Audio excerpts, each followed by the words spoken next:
22. De gustes, David. Bueno, pues vamos a iniciar. Vamos a dar un tiempo de oración. Vamos a orar para dejar este estudio en manos de Dios. ¿Me acompañan en una oración, hermanos? ¿Sí? Padre Santo, le damos gracias en esta noche. Gracias, Dios bueno, por ser el Dios de nuestra salvación, que nos ha tomado, nos ha adoptado como sus hijos. Le queremos decir gracias, que le alabamos, que nuestra vida es para usted. Y en esta noche fría, queremos poner este estudio ante sus pies, recordando, mi Señor, que usted nos ha dejado la palabra para que seamos sabios, para que conozcamos la verdad, para que no nos dejemos guiar por cualquier viento de doctrina o estratagema de hombres, mi Señor, y así a través de su palabra podemos estar firmes, sabiendo lo que usted ha designado para la humanidad y para su pueblo, Señor. Dejamos este estudio en sus manos. Ayúdenos a comprender, ayúdenos a entender.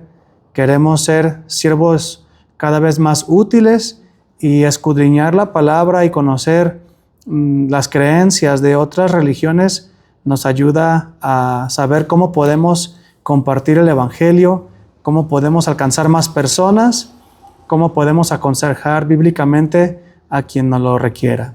Gracias por todo en esta noche, Señor. En el nombre de Jesús, amén. Amén. Amén. Bueno, vamos a ver en esta noche Pentecostalismo y sus 4 ramas. Fíjese, bienvenidos. Pentecostalismo y sus 4 ramas. Entonces, usted ahí, tiene en su manual, tiene ahí, ¿verdad?, qué es lo que vamos a ver. Me va a dar oportunidad más adelantito de explicarle por qué estamos metiendo al pentecostalismo en sectas y religiones. Nomás deme chance, ¿sí? Porque pues conocemos que los hermanos pentes, pues muchos de ellos tienen a Jesús por Señor y Salvador, ¿verdad? Entonces, vamos a ver ahorita un poquito nomás al pentecostalismo y sus 4 ramas. Encontré este arbolito. ¿Cuántas ramas tiene ese arbolito? 4, ¿verdad? Y es de donde vamos a aprender. El primero, la primera rama que vamos a aprender es el pentecostalismo histórico. Por favor, diga histórico. Histórico. Estos son trinitarios, ¿ok? Son trinitarios. El pentecostalismo, en su base, en su raíz, en su nacimiento, creían en la Santa Trinidad, ¿de acuerdo? Bueno, dice que empezó a fines del siglo XIX y comienzos del siglo XX, principalmente en Estados Unidos, a partir de la agrupación de iglesias protestantes que fueron rechazadas por la importancia que le daban al don de lenguas. Aquí necesitamos entender cómo llega a pasar esto. 1500, la Reforma, eso ya lo conoce. Y la Reforma se dedicó mucho en el sentido del Pentecostés, porque estamos hablando de los pentecostales, a no hablar mucho de los dones espirituales, ¿ok? La Reforma y la teología reformada nunca ha hablado mucho de los dones espirituales. Entonces, 1500, 1600, 1700, 1800, 1900, y entonces comienzan a decir algunos creyentes, hermanitos nuestros, comienzan a decir, oye, pero casi nunca se nos habla de 1 Corintios 12 al 14, que esas porciones casi no están siendo escudriñadas, ¿qué está pasando? Y empiezan a decirle así como los hermanos a los líderes de la congregación, oiga, háblenos del don espiritual, de lenguas, de milagros, de sanidades. Y al verse rechazados, de decirles, no vamos a hablar de eso.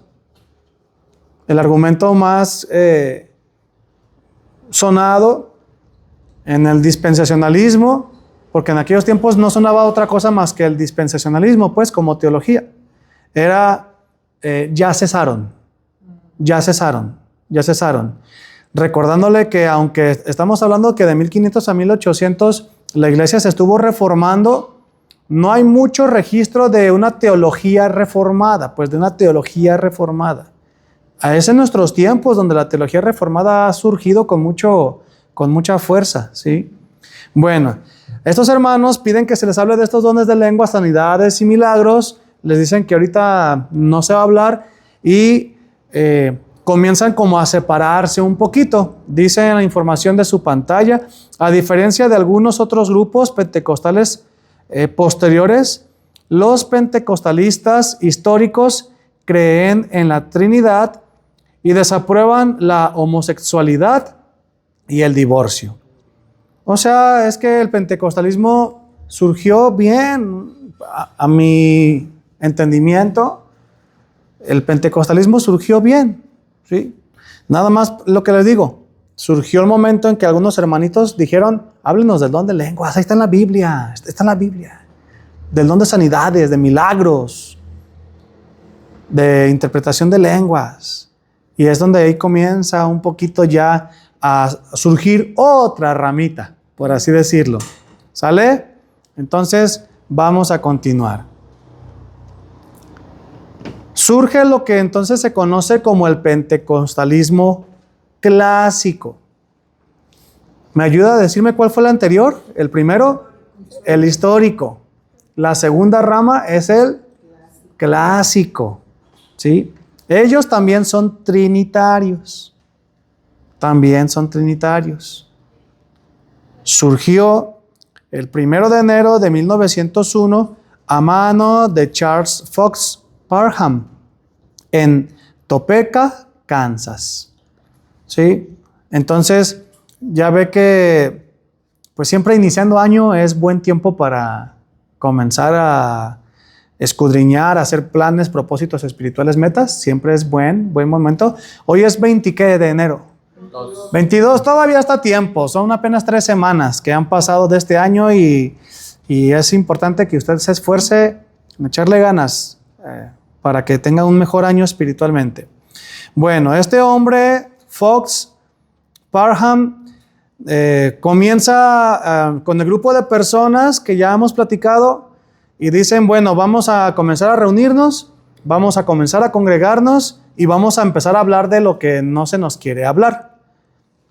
Dice en su información, sus doctrinas difieren dependiendo de sus organizaciones, pero como los pentecostales históricos, muchas de las denominaciones clásicas del pentecostalismo clásico creen en la Trinidad. O sea, van bien, pues hasta 1901 va bien el asunto. Ese de la imagen es este hombre mencionado, ¿verdad? Charles Fox. Bueno, continúo leyéndoles la información. Los pentecostales clásicos son más fundamentalistas, pues son dados al literalismo bíblico y, entre otras cosas, practican la abstinencia al alcohol, el tabaco y otras drogas. Una característica que aparece subrayada ahí en su pantalla es que los pentecostalistas clásicos ya comienzan en su rama, ya comienzan a marcar diferencia. Ellos consideraban o consideran hasta la fecha que los creyentes tienen autoridad sobre aquello que consideran demoníaco. Entonces, los pentecostalistas históricos, la primera rama, no hablaban mucho de lo de la autoridad sobre los asuntos demoníacos. Procuraban ni siquiera tocar los temas, pues. Sí leían los evangelios que Jesús expulsó demonios, los diferentes relatos en el libro de Hechos que también se encuentran ahí. Seguramente los predicaban, los leían, daban gloria a Dios, porque pues la gloria es para el Señor. Pero no se metían en el asunto de ya hacerles la lucha contra los demonios. No se metían en el asunto de decir tenemos autoridad contra ellos, no. Pero los clásicos ya se empezaron a meter en esa rama. Pues nosotros tenemos autoridad en contra de las huestes demoníacas. Ay, qué bueno que, un ejemplo, ay, qué bueno que aquí sí, porque pienso que mi tía está endemoniada. No pueden ir. Y ellos decían, sí, ahí vamos para allá, dime a dónde y a qué hora, ¿verdad?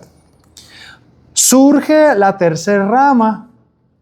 La primera dijimos que es la históricos, segundo clásicos, la tercera son los del pentecostalismo unicitario. Y ahí es donde es la razón de nuestra enseñanza de meterlos en este diplomado. Estaba ahí algo que comenzó mal.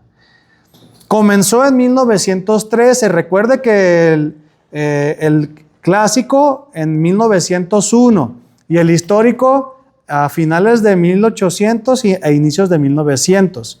El unicitario comenzó en 1913 en un campamento a partir del cual se empezó a cuestionar la doctrina de la Trinidad y se empezó a desarrollar la doctrina del unicitarismo.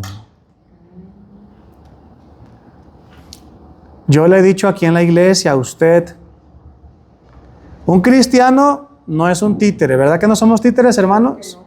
El Señor en su grandísimo amor nos da la escritura, nos dio razonamiento y nos deja preguntarle a la Biblia. Es bueno, se lo he dicho, pregúntele a la Biblia. Génesis 1:1, ¿qué dice? En el principio creó Dios los cielos y la tierra, pero luego lee Génesis 1 como por ahí del versículo 4, 5, 6 y vuelve a mencionar que otra vez hizo la tierra. Y entonces muchos se quedan así como, sí, pero el que le gusta estar ahí investigando pregunta, a ver, ¿cuál tierra creó primero y cuál tierra después? ¿Y a qué se refiere con la tierra? O sea, lo que voy es, pregúntele a la Biblia.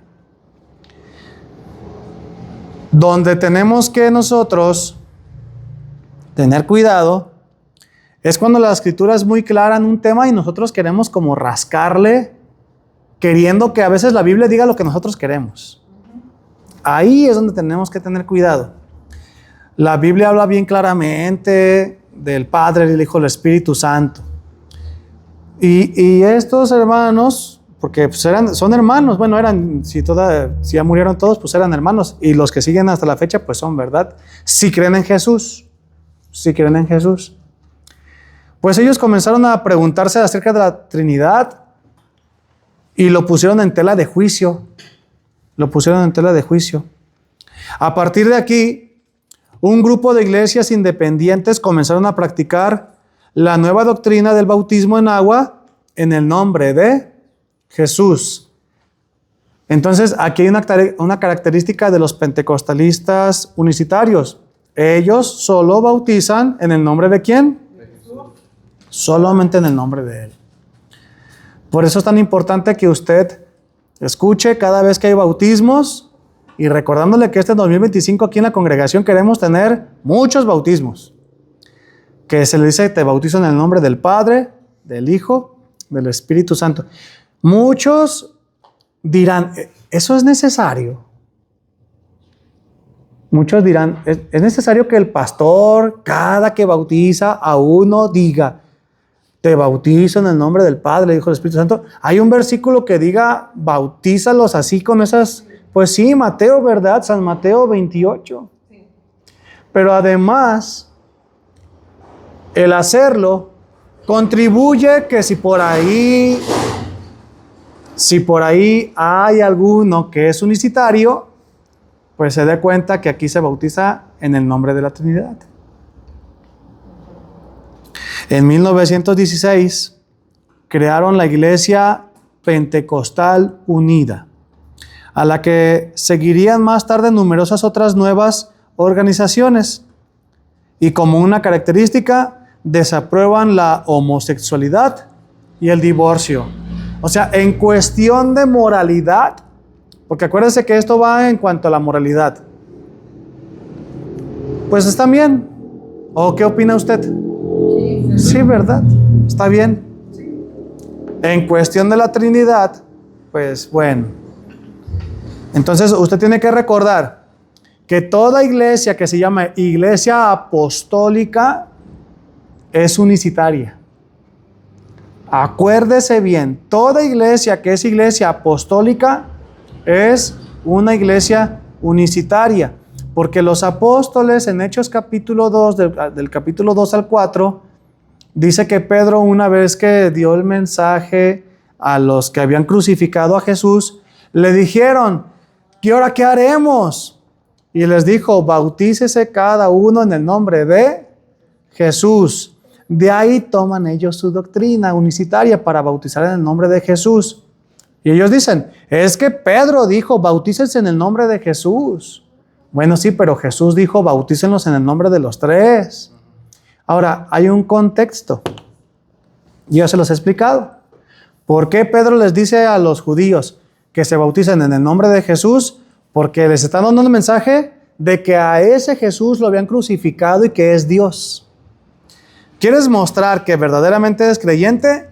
Bautízate en el nombre del que mataste, que es Dios. Por eso les dijo en el nombre de Jesús, no por otra cosa. Los apostólicos de ahí se tomaron para comenzar su rama. Bueno, ahorita vamos a dar más detalles. Cuarta rama del pentecostalismo. Movimiento carismático o neopentecostalismo. Hombre, sí, cada vez ya se va a ocupar una barda más grande para ponerle nombre a las iglesias. Antes era como cristianos, iglesia, hermanos. Y ahora ya son unas leyendas. Iglesia bíblica de Juan Calvino. Ándale, de Juan Calvino del 1700 y otro del 1800 y otro de... No, se va a ocupar una barda más grande cada vez. Bueno, la cuarta rama, que es el movimiento carismático, surgió en Estados Unidos a fines de 1950 a partir de los movimientos religiosos ya existentes. O sea, mire que entre 1890 a 1950, ¿cuántos años son? 1890 a 1950 son 60 años. En 60 años se hicieron 4 ramas. Pero como les decía el domingo, ni nos sorprendamos, que los demás andamos, ahorita como decía David ahí, con un montón de ramas también. Entre sus primeros promotores se encuentran David Duplessis y el ministro episcopal Dennis Bennett.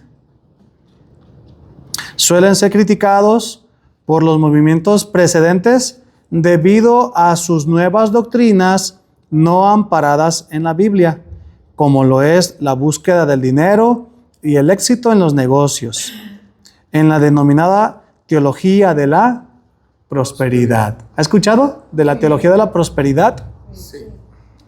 Bueno, no pudo haber escuchado de ella antes de 1950, porque en 1950 fue donde comenzó a surgir. Tal vez un año o dos antes, pues, pero... ¿Qué grupo es el que más habla de la teología de la prosperidad? Un grupo muy impactante, proveniente desde Brasil. Sí, el de Pare de Sufrir, exactamente, Pare de Sufrir, sí. O la Iglesia Universal también le llaman. ¿Verdad que sí ha escuchado de ese movimiento?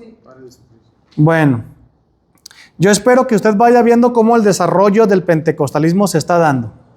Está agregando más. Y dentro de la cuarta rama, ¿qué cree? Hay 3 olas. Imagínese la rama como que tiene 3 niditos de pájaro. Si así lo quiere ver en cuestiones de ramas de árbol. ¿Sí? Entonces está el tronco que se llama pentecostalismo. Tiene sus 4 ramas, que es histórico, clásico, unicitario y el neopentecostalismo. Y dentro de esa cuarta rama hay 3 niditos de pájaro, vamos a decirlo así. Se les llaman olas. ¿Sale? La primera ola fue la del pentecostalismo nuevo, la que ya les mencioné ahorita. Hubo una segunda ola, un segundo movimiento, una segunda reforma a ese movimiento, ¿Qué creen o qué ideas tenían ellos? Bueno, la segunda ola dice que el movimiento se distingue al no hacer del hablar en lenguas una evidencia necesaria, el bautismo en el Espíritu Santo, obviamente. A ver, lea la información, compréndala. El movimiento se distingue al no hacer del hablar en lenguas una evidencia necesaria del bautismo en el Espíritu Santo. O sea, el neopentecostalismo, que es la cuarta rama, comenzó a decir: ¿eres creyente? Habla lenguas. Ellos son los que introdujeron eso, la cuarta rama. Pero en su segunda ola, unos dijeron: no. Si tú eres creyente, no ocupas hablar en lenguas. O sea que como que la segunda ola como que se quiso enderezar un poquito, pues. No, sí, se quiso, como diciendo, eso de hablar en lenguas para manifestar tu salvación. Vénganse para acá los que creen en Jesús y que no piensen que hablar en lenguas es una señal de tu salvación. Eso fue la segunda ola. Una tercera ola ya no se llamaban los nuevos carismáticos o el neopentecostalismo. Ya se comenzó a llamar los pentes hipercarismáticos. Lo que le digo, ya no va a alcanzar la barda para poner el nombre a la iglesia. Hipercarismáticos. Desde 1980 y mayormente en África, América Latina y Asia. ¿Ahí entramos nosotros o no? Sí. ¿En dónde? En las Américas Latinas. En América Latina, ¿verdad? Ahí entramos nosotros. ¿Qué creían? Características: imposición de manos. Comienza a surgir esto de poner manos, etcétera, para dar dones, para dar sanidades, para hacer milagros. Comienza esto con los hipercarismáticos. Comienza a hablarse de la llenura del Espíritu Santo. A ver, ¿eres lleno del Espíritu Santo? No, pues que sí. Pues demuéstralo. ¿Cómo ellos piensan que manifiestan la llenura del Espíritu Santo? Hablando en lenguas. ¿Qué más? Brincando. Esas son, así están sanas. Prácticas sanas, vamos a decirlo, ¿verdad? Ya empiezan con las caíditas, el vómito, la risa. No, o sea, ya empieza a hablarse de este tipo de detalles, ¿sí? Pequeños sincretismos según la cultura. ¿A qué se refiere con pequeños sincretismos según la cultura? El sincretismo, pues, es una revoltura de dos cosmovisiones. Dos cosmovisiones se juntan para hacerse una. Entonces, vamos a poner un ejemplo, ¿sí? Iban los hipercarismáticos a una región donde se creía en un santo. Y los hipercarismáticos decían: sí, sigue adorando al santo, pero habla en lenguas para que sea salvo. Y comienzan a hacer el sincretismo con tal de alcanzar más personas en su entendimiento, ¿verdad? Para eso lo hacían. Y de a tiro ya comienza la guerra espiritual. La guerra espiritual en el nombre de Jesús. Ya sabe usted lo que dicen, ¿verdad? Comienzan a declarar, a decir, a expulsar. Surge ese famosísimo pensamiento o voz: Ciudad Guzmán para Cristo, por ejemplo. ¿Lo ha escuchado? Guadalajara para Cristo. Jalisco para Cristo, México para Cristo. ¿La ha escuchado así? Sí. Ahí surge. Este pensamiento de Ciudad Guzmán para Jalisco, pues suena bonito, ¿verdad que sí? Pero tiene una raíz hipercarismática de guerra espiritual. O sea, vamos a arrebatarle al demonio, vamos a quitarle Ciudad Guzmán y va a ser Ciudad Guzmán para Cristo. Nada más que mucha gente dice: sí, Guadalajara y Jalisco y México para Cristo. Pero no comprenden que el pensamiento surge de la guerra espiritual, de arrancarle al demonio el poder del lugar para que sea para Cristo. Cuarta ola, híjole. Hay una cuarta ola. La renovación carismática católica. Porque usted ya se ha dado cuenta que ya no sabe uno si ese es primo hermano o primo hermano o primo segundo. ¿Sí se ha dado cuenta que ya no se sabe claramente? Sí, yo estaba confundida cuando, antes de leer ahí, lo del carismático católico. Ay, perdón. No, sí, ahí se revuelve uno, ¿verdad? Se revuelve uno. Porque dice, mira, esta persona habla que de Jesús. Habla de poner la fe en Jesús. Esta persona pone alabanzas, canciones, dice que se congrega, que dice que ofrenda, que sirve, que ama. Habla de diáconos, habla de ministerio, ¿sí o no? Sí. Pero todo eso en la iglesia católica. Dices, ay, no, ya me revolví, dices. Entonces, ¿qué será?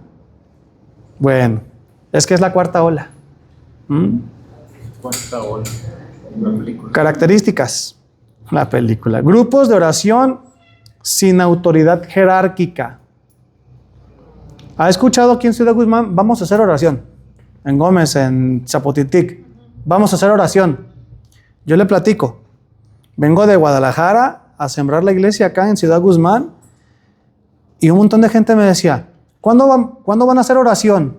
Y yo, pues yo todos los días hago oración. No, pero ¿qué días hacen oración? Y yo, pues mire, tenemos grupo tal día, tal día, tal día, tal día, y el domingo el servicio. El domingo hacen oración. Yo no entendía, hermanos, a qué se refería la gente con que si van a hacer oración. Hasta que me fui como involucrando más, y entendí que la gente de este lado del estado del sur de Jalisco dice hacer oración, refiriéndose a hacer grupos de estudio bíblico o hasta servicios para Dios, cultos para Dios. La renovación carismática le llama grupos de oración sin autoridad jerárquica. Hermano Gustavo, pues ¿qué le parece si en su casa hacemos oración? O sea, un culto, un servicio. Ajá, un culto, pero ellos le llaman hacer oración. Y Gustavo, pues sí. Sí. Acabo de recibir a Cristo hace 3 días, pero sí. Así se maneja la cuarta ola, un grupo de oración sin autoridad jerárquica. A mí me preocupa porque yo conozco gente que está así en grupos que no se sabe qué son y le preguntas, ¿y tu pastor? ¿Quién es tu pastor? No hay pastor. No hay. ¿Pero son iglesia? Sí. ¿Y el pastor del rebaño quién es? No hay. Pero son iglesias, sí.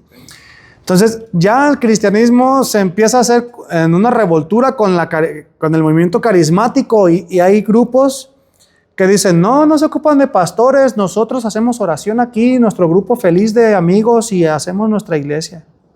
Se empieza a hacer así la revoltura. Sí, una característica de la cuarta ola es grupos con compromisos. ¿A qué se refiere grupos con compromisos?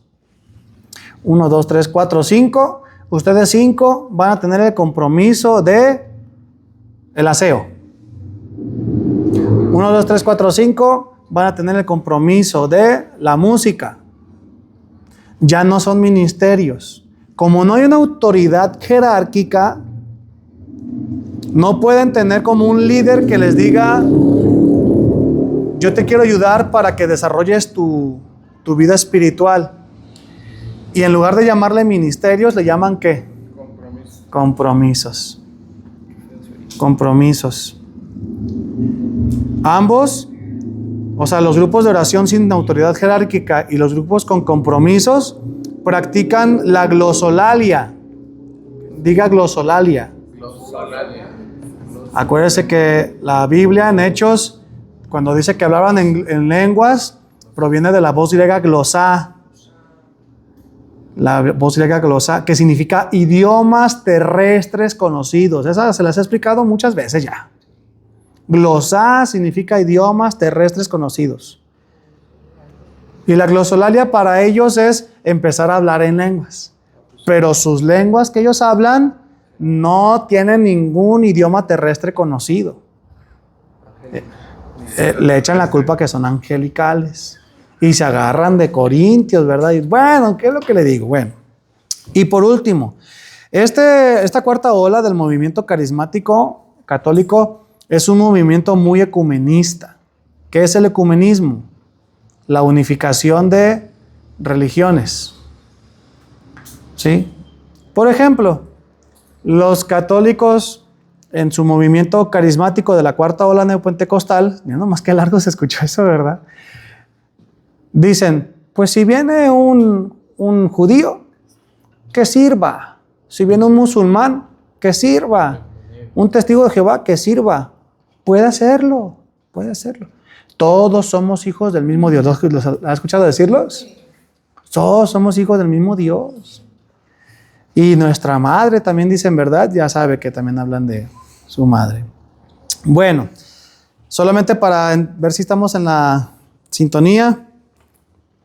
Pentecostalismo, 4 ramas, histórico, clásico, unicitario, neopentecostalismo, cuarta rama, 3 olas más, aparte de la inicial, 3 olas más. El pentecostalismo general, el histórico, nace en 1906 en Los Ángeles, California, nuestros vecinos, porque acuérdense que aquí California y México son colindantes. Hasta el 2011 se hizo un censo de que había 304 millones de pentecostales. Son muchos. 304 millones. Sí. Sí. En el 2011. Pídale $1 a cada uno de ellos. O $1. Secta o religión, ya hemos hablado mucho de lo que es una secta y de lo que es una religión. No vamos a profundizar más en eso, ya lo hemos hablado. ¿Qué es el pentecostalismo histórico, el inicial? ¿Qué es? Una religión, porque creían en el nombre del Padre, del Hijo y del Espíritu Santo, ¿sí? Con dogmas de fe en un libro llamado la Biblia. Su logotipo más común es una llamita de fuego con una palomita. No todos son así, varía mucho, varía mucho. A veces la llama está por acá y la paloma por acá. Y antes de que me diga, sí, nosotros en nuestro logotipo, sí tenemos una llama de fuego, sí. Porque pues nosotros creemos en el Espíritu Santo. Sí, claro, y adoramos a Dios con ese ardor del Espíritu, con esa alegría, ¿verdad que sí, hermanos? Bueno, el fundador del pentecostalismo histórico es William J. Seymour. Eso lo puede apuntar usted en su manual. Porque todo lo que le di ahorita nada más era la introducción. Yo qué culpa tengo que ellos tengan tantas ramas y tantos nidos, pues oye. Aquí en Guzmán rifa este. Ese es el logotipo que aquí se ve bastante. Y ahorita lo vamos a... Es la internacional esa, ¿no? Es la internacional. Ahorita lo vamos a platicar ahorita. ¿Sale? Denominaciones dentro del pentecostalismo hasta el día de hoy como características, pues, surgió el 1 de enero, ya lo platicamos eso, y vamos a brincarnos a la siguiente información. Aquí está. Denominaciones dentro del pentecostalismo hasta hoy. Hay muy conocidas: Asambleas de Dios, Iglesias de Dios de la Profecía, Iglesia Cristiana Interdenominacional y Unión de Iglesias Evangélicas Independientes. De esas 4, aquí hay, aquí en el pueblo, ¿sí? Denominaciones dentro del pentecostalismo unicitario hasta hoy, o sea, del unicitario, la Iglesia Apostólica de la Fe en Cristo Jesús, aquí hay 2, y la internacional, que nos menciona nuestro hermano David, que yo pensé que estaba ahí, me confundí con interdenominacional, pero hay una que se llama internacional, ¿sí? Aquí hay varias de esas.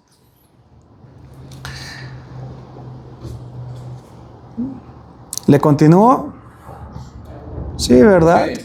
Todo eso no es para su manual, pero sí para que ustedes aprendan. Oye, que me congrego, que te diga alguien, me congrego en una asamblea de Dios. Ah, eres pentecostal. ¿verdad? Así ya sabes identificar. Oye, que me identifico en la interdenominacional. Ah, eres pentecostal. Bueno, continúo, hermanos. ¿Cómo pasamos del clásico al unicitario? O sea, ¿cómo es que se pasó del pentecostalismo clásico, que iban bien? ¿Cómo se brincaron al unicitario? Bueno, aquí va la información. Comienza en 1901 con Charles Fox, que ya mencionamos, en Parham, Kansas. En 1905, este hombre llamado Fox establece un seminario en Houston, donde un joven llamado William Seymour se inscribe. Este hombre que aparece en la imagen, él es Seymour, ¿ok? ¿Qué color de piel se le observa? Y va a tener mucho que ver eso, por eso lo menciono, no por otra cosa. Va a tener mucho que ver eso para que comenzaran con el pentecostalismo unicitario. 1906, Seymour, una vez que estudió en el seminario de Fox, predica por 2 días en la iglesia de Julia Hutchins, predicando que la evidencia bíblica del bautismo es el hecho de hablar en lenguas. Es lo que él empezó a predicar. El siguiente domingo regresó y encontró las puertas cerradas con candado. Pero no porque hayan cerrado la iglesia, sino que se la estaban cerrando a él, pues. Diciéndole, no nos gusta que prediques eso. En 1914, el pastor E.N. Bell convocó a varias iglesias, formando así la rama conocida como las asambleas de Dios. O sea, este es el desarrollo de cómo pasó del clásico al unicitario, hermanos. Dicha rama, ¿cuál rama? Las asambleas de Dios. Registró 53.700.000 miembros en 2022. Eso es un montón de gente. 53.700.000 miembros. Y en la rama llamada la Iglesia Apostólica, en el 2022, registraron 15 millones de miembros a lo largo de todo el mundo. Estamos hablando a lo largo de todo el mundo. ¿Por qué estamos hablando de la iglesia llamada apostólica? Porque ya cuando se volvió apostólica, se lo dije hace ratito, se volvió unicitaria. Acuérdese, el apostólico es unicitario. Nuestro hermano Delfino, si saben dónde vive, él a una cuadra de su casa ahí está una iglesia. Una vez aquí empezó a venir una hermana y yo no sé qué tipo de relación tenía con su pastor, no lo sé qué tipo de relación tenía con su pastor, pero se llamaba Miguel, su pastor. Hay varios siervos, ¿verdad?, llamados Miguel. Y un día me mandó un mensaje de audio. Miguel, a ver cuándo me traes para un pan, no tengo que comer. Y el domingo yo estuve en la iglesia. Y yo me quedé así, hasta se me quería salir el corazón. Dije, ay Señor, ¿qué está pasando? Y ya dije, esta hermana no vino a la iglesia este domingo. Igual pensé, dije, pues si tengo pan, le puedo llevar. ¿Qué tiene? Nada de malo, ¿verdad? Pues sí, nada me quita, con amor lo hago. Ya después le pregunté a la persona que la invitó, a ella, y dice, no, es que la iglesia a la que va, su pastor también se llama Miguel. Dice, pero se la lleva así del tú por tú con su pastor. Por eso seguramente ella se equivocó y me mandó 1000 mensajes. Yo ni le contesté, dije, le va a dar más pena si le contesto, va a decir, ay, ¿verdad? Y dije, bueno, si así las iglesias apostólicas así quieren manejarse, pues bueno. En África, la iglesia unicitaria registró 15 millones de miembros, fíjese, en África. Son Muchos. Muchos. En el 2022 estamos hablando. En América del Norte, o sea, Estados Unidos y Canadá, 2 millones. En América del Sur, América del Sur... México también es el norte. Sí, lo están tomando ya ahí cuando les conviene. ¿Por qué no ganamos en dólares? A ver. América del Sur, 12 millones y Asia 3 millones. ¿Sale? Continúo. Si está esa información ahí, sí. Esta le va a gustar. Cuando pasaron del pentecostalismo clásico al unicitario, nacen los movimientos llamados Hillsong Churches. ¿Ha escuchado de Hillsong? Ahí donde nació Hillsong. La teología de la prosperidad, pues claro que he escuchado de tocar el manto sagrado y del agua del Jordán, ¿verdad? Y la Iglesia Universal del Reino de Dios, pare de sufrir. Ahí surgen en ese movimiento del clásico al unicitario. Voy rápido con la siguiente información porque es muy parecida a lo que nosotros conocemos. Los unicitarios, en cuanto a las escrituras, creen en la Biblia, que es Antiguo y Nuevo Testamento. ¿Ok? Ellos toman el Antiguo y el Nuevo Testamento. Aunque lo interesante es que el Antiguo y el Nuevo habla de la Trinidad, pues. Pero bueno, ¿verdad? En cuanto a la Trinidad, no la aceptan, ya lo he mencionado. Dicen que el Padre es una persona llamada Jesucristo.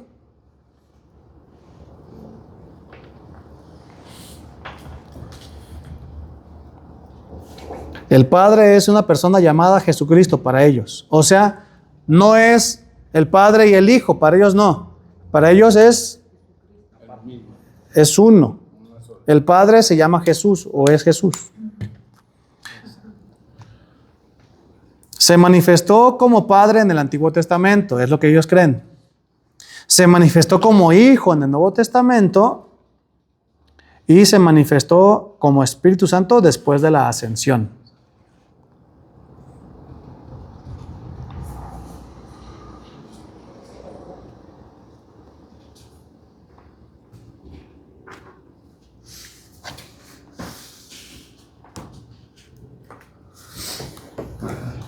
Estamos hablando de la rama de los unicitarios. Otra vez le hago el hincapié. En cuanto al Hijo, Jesús es el verdadero Dios quien cumple funciones como Padre, Hijo y Espíritu Santo. O sea, no hay diferencia para ellos entre las tres personas. El Padre se llama Jesús y Jesús se llama el Padre. No hay diferencia, pues, para ellos. Número 2, del Hijo. Su función como Hijo fue a partir de la encarnación. O sea, ellos creen que Jesús fue Hijo cuando se encarnó, antes no. Y hablando de Hijo como Dios, pues. Exactamente, no lo toman como eternos. Número 3, en cuanto al Hijo, antes de Belén, Jesús solo era una idea del Padre. ¿Ve por qué lo tuvimos que meter en este diplomado?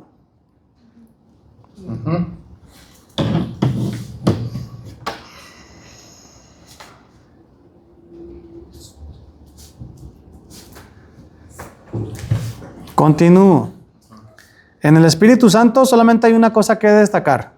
Jesús es el Espíritu Santo para ellos.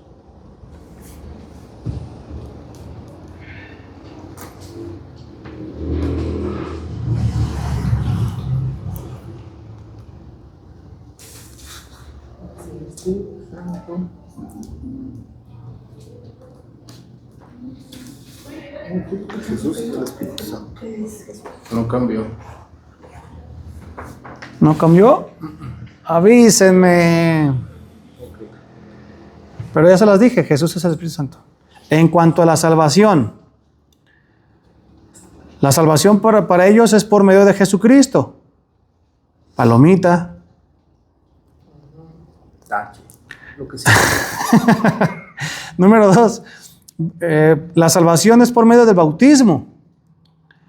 Y específicamente en el bautismo en el nombre de Jesús. Y número 3, la salvación para ellos se tiene que manifestar a través de hablar en lenguas. Si no hablaste en lenguas, no fuiste salvo. Y yo, como siempre digo, pues pobre del mudo. ¿Verdad? Lo mandan al infierno, al pobre del mudo. Ay, no puede ser. Bueno, ahí están esas tres. Continúo, ya sabe que la información se la mandamos a su domicilio por Mercado Libre. En cuanto a la muerte, ¿qué creen ellos acerca de la muerte? Quienes creen en la Trinidad van al infierno.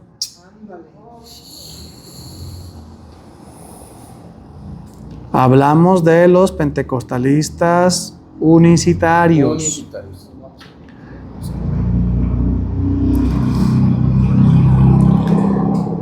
Quienes no se bautizan en el nombre de Jesús van al infierno. Sí, la anteriormente mencionada dice que la salvación es por medio del bautismo. Y para ellos la salvación llega cuando te bautizas. Y si no te bautizas en el nombre de Jesús, pues vas al infierno.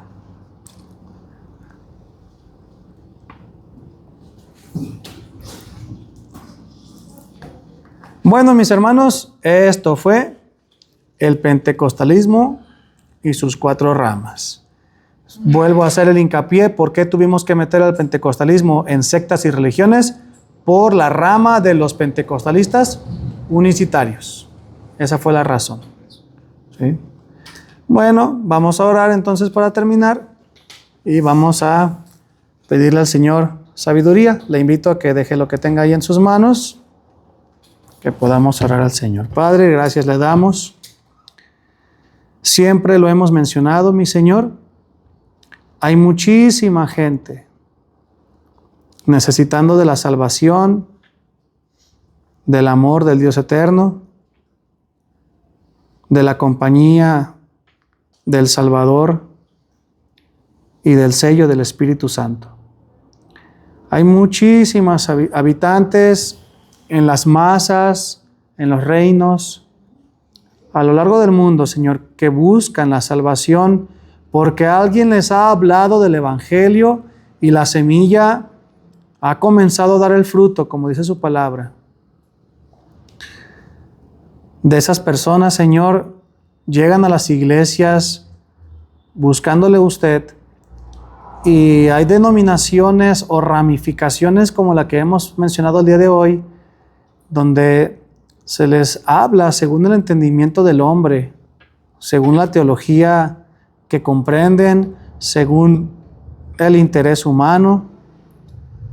Y comienza, Señor, la humanidad a tener muchas ramas, muchos pensamientos y sobre todo mucha confusión. Le suplicamos, mi Señor, que usted nos dé palabra de sabiduría, palabra llena del Evangelio, cada que compartamos la palabra, el mensaje de salvación, para que seamos claros, para que las personas que lleguen a estar en este lugar conozcan al único, verdadero y sabio Dios, que es Padre, Hijo y Espíritu Santo. Le suplicamos, Señor, para que estas personas que necesitan a Jesús puedan encontrar la salvación y que nosotros seamos como ese sembrador que va sembrando las semillas en los corazones de las personas, y esos amigos, maestros, consejeros que discipulan a más personas para el reino de los cielos. Gracias, Padre, por darnos esta enseñanza del día de hoy, y gracias por la iglesia en este lugar. En el nombre de Jesús, amén.